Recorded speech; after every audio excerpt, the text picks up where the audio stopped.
महाराष्ट्र राज्याचे मुख्यमंत्री आमचे नेते माननीय देवाभाऊ यांना आज मी एक उपमा देत आहे। ती उपमा म्हणजे विश्वकर्मा असं म्हटलं तर चुकीचं ठरणार नाही। काही लोकांच्या पोटात गोळा येईल तो भाग वेगळा, पण हे खरंच आहे की अत्याधुनिक महाराष्ट्र घडवताना नवशिल्पकार म्हणून त्यांचा उल्लेख करता येतो।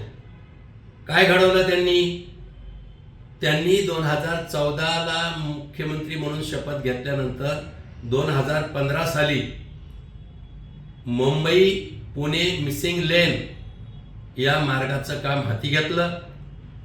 खरं तर मुंबई पुणे द्रुतगती मार्ग 1995ला आमचे नेते नितीनजी गडकरी यांच्या पुढाकारानं पूर्ण झाला होता, पण ट्रॅफिक आणि दळणवळणाची कठीण अवस्था लक्षात घेता पुन्हा माननीय देवेंद्रजी फडणवीस साहेबांनी खंडाळा घाट जो अत्यंत अवघड आहे आणि या देशातला सर्वात मोठा जवळपास 13 किलोमीटरच्या रस्त्याचं काम आज पूर्ण झालंय, ज्याचं आज लोकार्पण होते।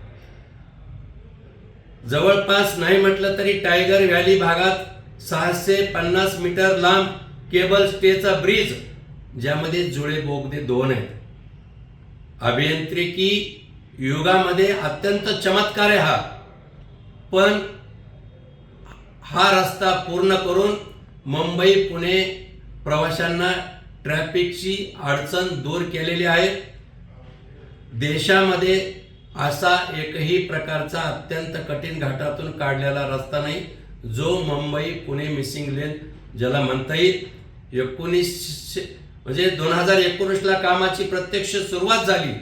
मला असं वाटतं की 1 मे महाराष्ट्र स्थापना दिनाच्या निमित्तानं स्वाभिमानाने सांगावं लागेल की ज्या मुख्यमंत्र्यांना ज्या कामाची पायाभरणी केली तेच आता राज्याचे मुख्यमंत्री म्हणून आज ज्याचं लोकार्पण करत आहेत, याचा फार आम्हाला स्वाभिमान वाटतो। आणि म्हणून महाराष्ट्र राज्याचे मुख्यमंत्री देवेंद्रजी फडणवीस या महाराष्ट्राचे विश्वकर्मा म्हटलं तर चुकीचं ठरणार नाही, हे नक्कीच आहे।